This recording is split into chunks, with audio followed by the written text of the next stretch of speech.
So is it better to have a nonprofit or for-profit business? I'm going to answer this question for you. Let's get into it. Hey there, this is Tiffany with Boss on a Budget. I help nonprofits get started and raise money for their new nonprofits. And I wanted to answer this question because I get it a lot. A lot of people are struggling around, should I have a nonprofit or a for-profit? And they need help making that decision. Now, I do have a video on this, so I'll link it above so you can watch what I've talked about before. But I'm actually going to bring up new points about this, like how to make the decision and how to figure out whether or not this is really for you. But before I do those 3 points, let me just say this. It is an individual decision on whether or not a nonprofit or a for-profit is better. It's not, one is not inherently better than the other. See, a lot of people will say, well, for-profit isn't good because it's all about making money and, you know, nonprofits have a charitable purpose, so naturally they're good. And I like to say this. It's all in how you build your culture. You can still have a for-profit with a culture that is pointed towards supporting its employees with helping others, that have good sustainability goals and good community outreach goals. So you can still have a for-profit business and the goal is to make money, but still have a good impact on the world. So just because someone has a nonprofit doesn't necessarily mean it's better because their main purpose is to help other people. For-profits can help too in many other ways. And let's just talk about how if a for-profit has money and they pay their people well, that's helping a lot. So let me just say that. I'm not even going to get into that conversation. So what I want to first of all say is that I can't tell you what's better. Neither one is better than the other, but you need to make the right decision for you. And here are 3 things you need to consider in making that decision. The first thing is, why? That's the question that I ask people all the time, or I want people to think about whenever they start anything. Why are you doing this? What is the motivation behind doing this? What is your goal with this? Where do you see yourself 5 years, 20 years from now doing this? Are you still going to be doing this 5 years and 20 years from now? Because the answers to those questions will help give you insight on what you want to do. Now, one thing you need to realize with nonprofits is that you do not own the nonprofit. So if you're not serving on the board or if you're not serving as an employee or a staff person, you are not necessarily connected to the organization. Right? So it's whoever at the time is serving on the board, making strategic decisions for the organization, whoever works for the organization or is leading the organization, they are making the decisions in real time. So you don't necessarily have any rights just because you're a founder.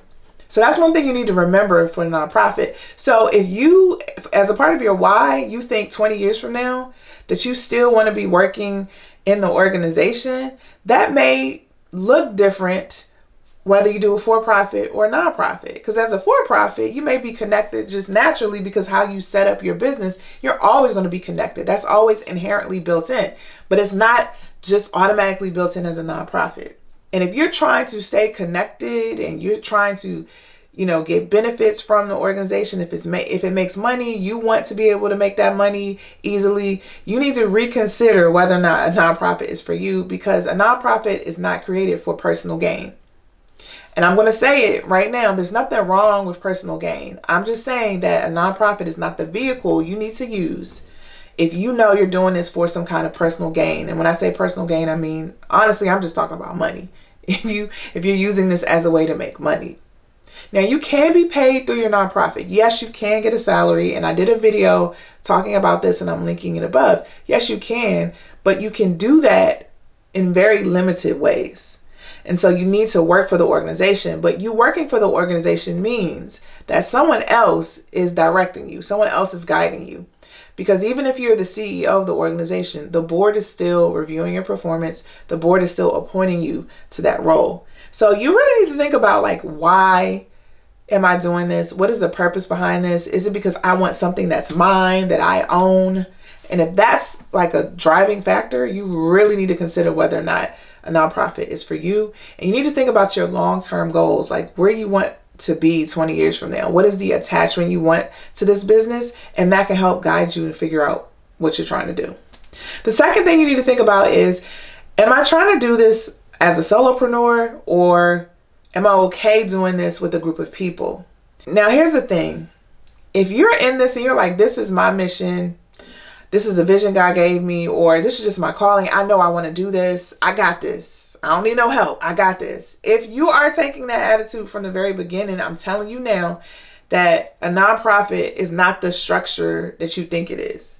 Because if you're trying to go into this like, oh, this is me, I don't need a board. First of all, you do need a board. And second of all, you're setting yourself up for failure. Because here's the thing. As a nonprofit, you have to depend on other people to be sustainable. It is not smart for you to only put your money into a nonprofit where you don't directly reap from that. You don't get a direct return from that money. The return may be someone's life is made different and someone is transformed. That's a great return. But if you're thinking about, okay, I'm giving money to this nonprofit out of my check and I would like my money back, there's not a clear path to do that. There are some ways to get around that, but there's not a clear path to that. If you know you can't get a return, but you're just trying to do everything yourself, then from my perspective, it's not really smart or strategic, because you're going to have to rely on other people to raise money, to raise your visibility, right? To be able to run and to function. It's not set up for you just to do it yourself. And if you're just investing yourself, you're going to get burnt out and you're going to get frustrated. So it's actually smart to do this with a group of people. It's very smart to start from the very beginning with a group of people who can help elevate your message. But too many times I see people who start their nonprofits and they're like, I don't want any help. This is something that I've always wanted to do. This is a project of mine. Then I don't need anybody. But if it's really just like a pet project for you, then you may not need a whole nonprofit organization. You may just need to have a fiscal sponsor where you can collect donations and collect grant money through them, but you don't have to run an organization.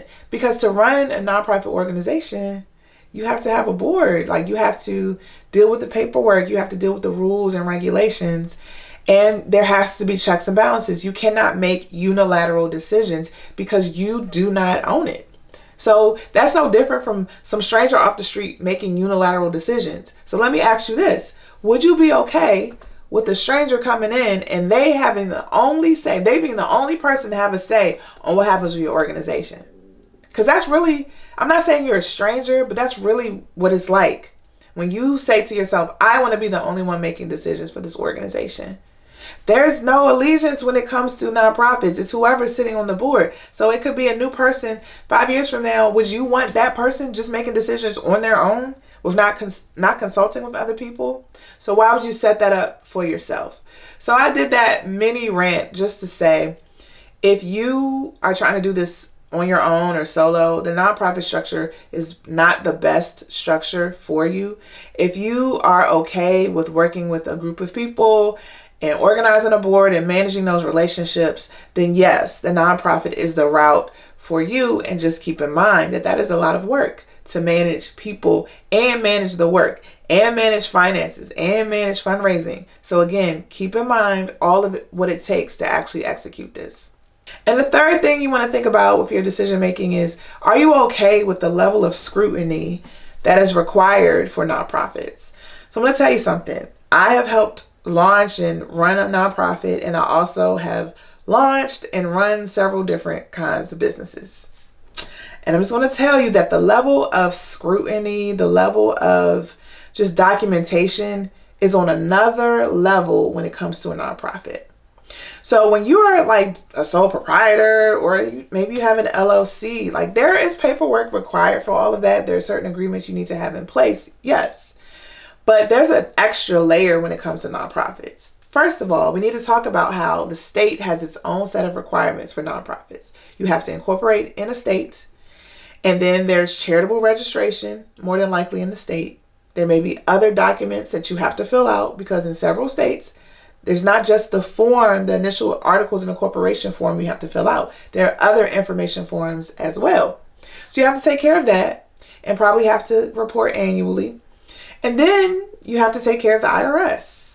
And then you have to make sure that your 990 forms are filled out. And then you need to make sure that certain policies are in place. And then you need to make sure when you make certain decisions that they're in line with what the IRS considers good governance. Because if the IRS gets wind that you're making decisions that don't reflect good governance, that's a red flag for them and it requires more scrutiny. Are you okay with the public inspecting your finances? Because you have to be completely transparent about where your money comes from. You have to be transparent about how you spend your money, right? And the public has a right to that information. And a lot of that information is revealed and disclosed in the IRS forms. Now, when I say the IRS forms, I mean the 990 form, and there are 3 different versions of this form. But as you begin to make more money, there's more scrutiny and more questions that the IRS is asking. If you're not making over $50,000, that's a different story. So there's a different level of scrutiny that is required with a nonprofit, and you need to be prepared for that. If you don't want the government in your business, well, first of all, the government's going to be in your business regardless. But if you don't want like extra eyes in your business, then you need to reconsider whether or not a nonprofit structure is right for you. Or if you just didn't know it was that level of scrutiny, you just need to be prepared. You need to be okay with documenting everything and not deleting your meeting minutes and making sure you actually have meetings so that decisions are recorded. Because when any decision is questioned, whether it's from the public or whether it's from the IRS or whoever, you need to have backup. You need to make sure you're prepared to respond to that. Okay. So I hope those 3 things help you figure out like where you want to go. If you need help navigating the launch journey and you need help getting money to get your business off the ground, you need to join my Purpose Profit community, where I provide monthly and weekly encouragement, support, and education to founders all across the world who need that extra encouragement to be able to succeed. If you're interested in joining, first of all, you just need to join, because I teach and I go in the community. So make sure you click the link below and sign up to join. And the community is not open year round. It's only open during certain times of the year. So make sure you're on the wait list so you can be the first to join when it opens. If you need help with your nonprofit, don't forget to visit me at bossonabudget.com, and I will see you in the next video.